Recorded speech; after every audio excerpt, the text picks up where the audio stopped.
اس آیت سے کوئی غلط مطلب نہ لینا شروع کر دیں۔ اب اگلی کی آیات کی طرف چلتے ہیں۔ سورہ آل عمران کی آیت نمبر 164 ہے، یہ اہم ترین آیت ہے سورہ آل عمران میں، جہاں کئی اور اہم آیات ہیں، یہ بھی ایک اہم ترین آیت ہے۔ لَقَدْ مَنَّ اللَّهُ عَلَى الْمُؤْمِنِينَ إِذْ بَعَثَ فِيهِمْ رَسُولًا، اور بے شک اللہ کا احسان ہے اہل ایمان پر کہ اللہ تعالیٰ نے ان میں اپنا رسول مبعوث کیا، من انفسہم، ان کے اندر سے ہی، یعنی انہی کے قبیلے میں سے، اسی خاندان قریش میں سے، بنو ہاشم میں سے، یتلو علیہم آیاتہ، جو 3 کام کرتا ہے۔ نمبر 1، ان پر اللہ کی آیات تلاوت کرتا ہے، وَيُزَكِّيهِمْ، اور انہیں پاک کر دیتا ہے۔ جتنے بھی فرسودہ عقائد اور نظریات شرک پر مبنی توحید کے منافی ہیں، قرآن کی آیات تلاوت کر کے اللہ تبارک و تعالیٰ کے محبوب صلی اللہ علیہ وآلہ وسلم ان کا تزکیہ کرتے ہیں۔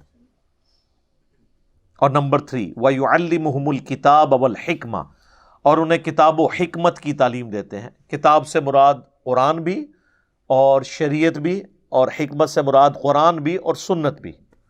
وَإِن كَانُوا مِن قَبْلُ لَفِي ضَلَالٍ مُبِينٍ، اور نبی صلی اللہ علیہ وآلہ وسلم کے آنے سے پہلے یہ لوگ کھلی گمراہی میں تھے۔ کون؟ قریش مکہ، جو بعد میں دنیا کے امام بنے۔ رسول اللہ کے آنے سے پہلے صلی اللہ علیہ وآلہ وسلم کھلی گمراہی میں تھے، اور ان کو گمراہی سے رسول اللہ صلی اللہ علیہ وآلہ وسلم نے کس طریقے سے نکالا؟ قرآن کے ذریعے۔ یہ انسٹرومنٹ آف دعوت سورۃ الانعام کی آیت نمبر 19 ہے نا، وَأُوحِيَ إِلَيَّ هَذَا الْقُرْآنُ لِأُنذِرَكُم بِهِ وَمَن بَلَغَ، اے نبی صلی اللہ علیہ وآلہ وسلم تم فرماؤ کہ مجھے قرآن اللہ نے اس لیے وحی کیا ہے تاکہ اس کے ذریعے میں تمہیں بھی آخرت کا ڈر سناؤں، اور جس تک یہ دعوت پہنچ جائے وہ بھی قرآن کے ذریعے۔ تو انسٹرومنٹ آف دعوت قرآن۔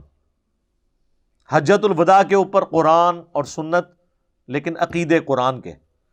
غدیر خم پہ قرآن اور اہل بیت، لیکن عقیدے قرآن کے۔ وصی رسول قرآن، تو یہ قرآن کے گرد سارا تانا بانا ہے۔ چونکہ اس کانٹیکسٹ میں آلریڈی گفتگو کر چکا ہوں، جب ہماری اسی صورت میں آیت نمبر 103 آئی تھی نا، وَاعْتَصِمُوا بِحَبْلِ اللَّهِ جَمِيعًا وَلَا تَفَرَّقُوا، تم سب کے سب مل کر اللہ کی رسی یعنی قرآن کو مضبوطی سے تھام لو اور فرقوں میں مت بٹو۔ اس کانٹیکسٹ میں نے قرآن کے حوالے سے کافی ساری ڈسکشن کی ہے، جو اب مجھے دوبارہ ریپیٹ کرنے کی ضرورت نہیں ہے۔ البتہ یہاں پر چونکہ ایک اور چیز آئی ہے، اور وہ ہے حکمت۔ ویسے تو قرآن بھی سراپا حکمت ہے۔ سورہ بنی اسرائیل میں جہاں پہ 10 کمانڈمنٹس آئیں، اس کے اینڈ پہ اللہ نے کنکلوڈ کیا ہے کہ یہ حکمت کی باتیں ہیں جو ہم نے آپ کی طرف وحی کی۔ قرآن بھی حکمت ہے، یعنی ذہانت کی باتیں جس سے انسان فیض حاصل کر سکتا ہے۔ اور بعض مفسرین نے اسی کانٹیکسٹ میں سنت کو داخل کیا ہے، چونکہ سنت کو ماننا تو قرآن کو ماننا ہے، کیونکہ قرآن نے ہمیں حکم دیا مَن یُطِعِ الرَّسُولَ فَقَدْ أَطَاعَ اللَّهَ، جو رسول اللہ کی اطاعت کرے گا گویا اس نے اللہ کی اطاعت کی۔ اس کانٹیکسٹ میں کراس ریفرنس کے طور پہ ایک آیت ہے، سورۃ الاحقاف کی 4 نمبر آیت ہے، 4 نمبر، ایتونی بکتاب من قبل ھذا، یعنی کافروں سے کہا جا رہا ہے کہ اگر تم لوگ میری اس کتاب قرآن کو نہیں مانتے، ایتونی بکتاب من قبل ھذا، اس قرآن کے نزول سے پہلے جو تمہارے پاس کوئی اپنی کتاب موجود ہے نا، وہ لے آؤ، اس سے بات کرو، اللہ کی وحی جو نازل ہوئی ہوئی ہے۔ او اثارۃ من علم ان کنتم صادقین، یا علم کے آثار چلتے آ رہے ہوں، اگر تم سچے ہو تو وہ ذرا لے آؤ۔ تو علم کے آثار یعنی انبیاء کی تعلیمات، کیونکہ کتاب تو پہلے ذکر ہو چکا، ایتونی بکتاب من قبل ھذا او اثارۃ من علم، علم کے آثار اگر ہوں نبیوں کے تو لاؤ، اس سے بات کرو۔ وہی جو ہم کہتے ہیں کہ کتاب و سنت سے بات کرو، بزرگ بابوں سے یا سنی سنائی باتوں سے اور خوابوں سے بات نہ کرو۔ تو قرآن بھی سپورٹ کرتا ہے کہ سورس آف نالج 2 ہیں، قرآن اور سنت، اور آج کی ڈیٹ میں ظاہر ہے کہ صحیح الاسناد احادیث ہی اسی سنت کا ریکارڈ ہے۔ لہٰذا اسلام کی بنیاد صرف قرآن کے اوپر نہیں ہے۔ جو قرآن کے ساتھ سنت کو نہ مانے وہ گمراہ نہیں ہے، کافر ہے۔ یہ گمراہ کا تو لفظ ہی بہت چھوٹا ہے۔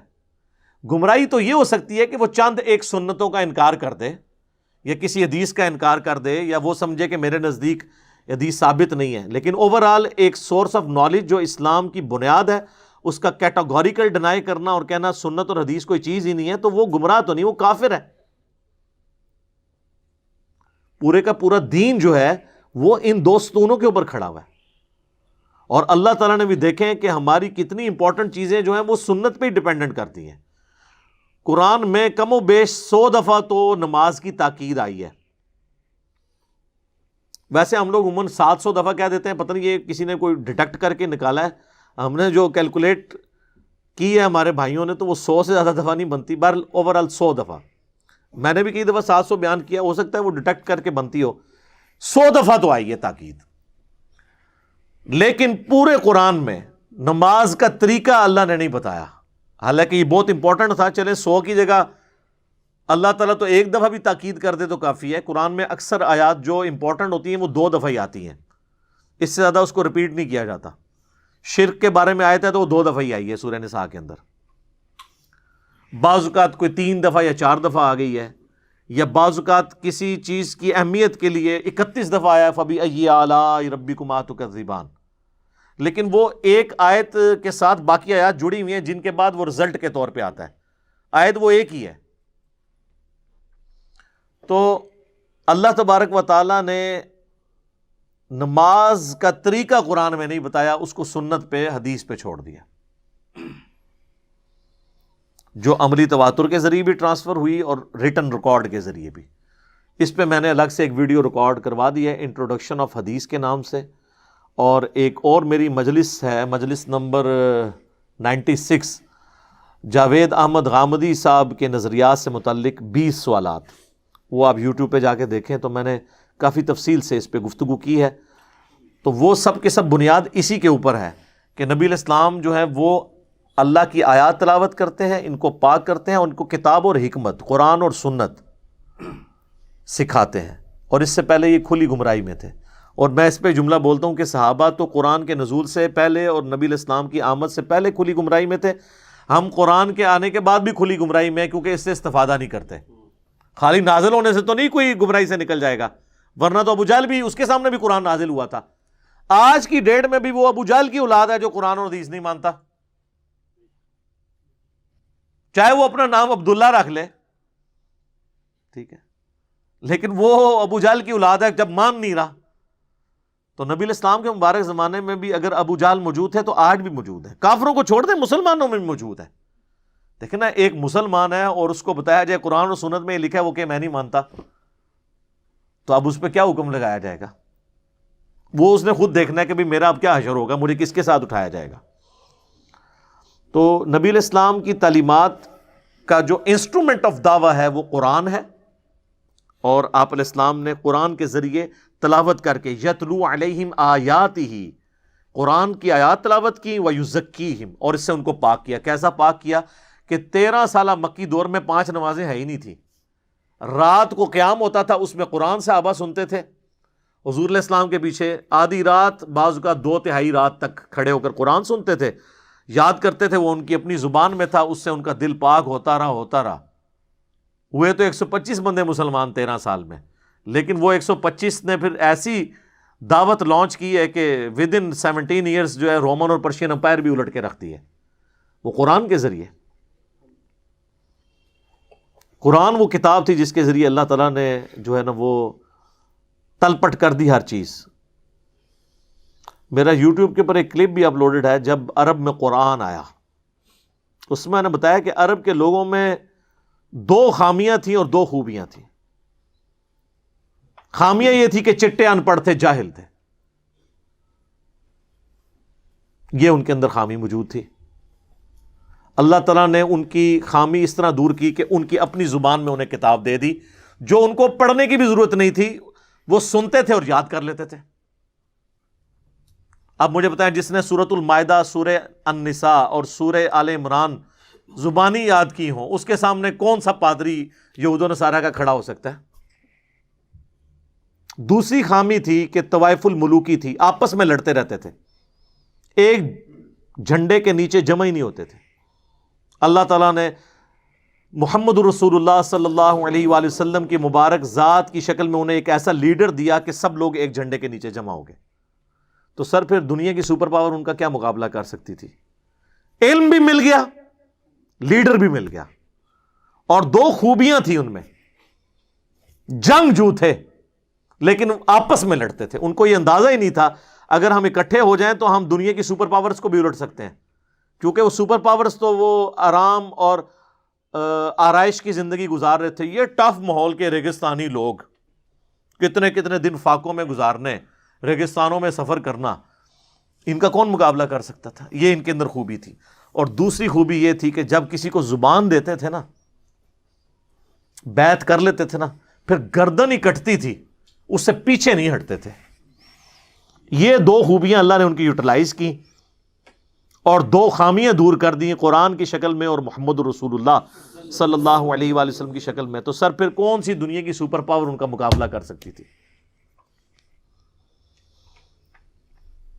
تو یہ نبی علیہ السلام کا منصب، قرآن کی آیات تلاوت کرنا، ان کا تزکیہ کرنا، انہیں کتاب و حکمت سکھانا، اور اس سے پہلے وہ کھلی گمراہی میں تھے، اور پھر دیکھیں بعد میں انہوں نے جس طریقے سے اس گمراہی سے نکلے ہیں کہ دنیا کے ہر کونے تک اللہ کی توحید کا پیغام پہنچایا ہے۔ صحیح مسلم میں حدیث ہے، اللہ تعالیٰ اس کتاب کی وجہ سے قوموں کو عروج دے گا اور اس کتاب کی وجہ سے قوموں کو ذلیل کرے گا۔ صحیح مسلم کی اس حدیث کی ٹرانسلیشن کی تھی جواب شکوہ میں ڈاکٹر اقبال میں، انہوں نے، وہ زمانے میں معزز تھے مسلمان ہو کر اور تم خوار ہوئے تارک قرآن ہو کر۔ مسلمانوں کے پاس اگر کوئی روح ہے نا اس دین کی تو وہ قرآن ہے، باقی تمہارے پاس اس میں کچھ بھی نہیں ہے۔ رسول اللہ اور ہمارا رشتہ اب جو قائم ہے، اللہ اور ہمارا رشتہ جو قائم ہے وہ اس چیز کے ساتھ قائم ہے۔ اللہ ہمارے سامنے نہیں ہے، رسول اللہ قبر مبارک میں جا چکے ہیں، اب اللہ رسول اور ہمارے درمیان جو بانڈ ہے، یہ جو ٹرائکا بن رہی ہے نا، اس کا جو تیسرا کون ہے وہ قرآن ہے، جس کے ذریعے ہم پہنچے ہوئے ہیں، جو کہا گیا کہ یہ اللہ کی رسی ہے، جو اسے پکڑے گا ہدایت پر ہوگا، جو چھوڑ دے گا گمراہ ہو جائے گا۔ صحیح مسلم میں غدیر قم کی حدیث میں وَاعْتَصِمُوا بِحَبْلِ اللَّهِ جَمِيعًا وَلَا تَفَرَّقُوا۔ خیر یہ میرا فیوریٹ ٹاپک ہے، میں اس کو یہیں پہ کنکلوڈ کرتا ہوں۔ جس کو مزید شوق ہے نا، تو میرا مسئلہ نمبر 1 ہے امام الانبیاء کی دعوت قرآن، اور امام الانبیاء کی دعوت قرآن صلی اللہ علیہ وآلہ وسلم اسی عنوان سے ریسرچ پیپر نمبر 4 بھی ہے، اور اسی سورہ آل عمران کی آیت نمبر 103 کے کانٹیکسٹ میں میں نے کئی ایک احادیث اور کراس ریفرنس کے طور پہ آیات بھی پڑھی تھی۔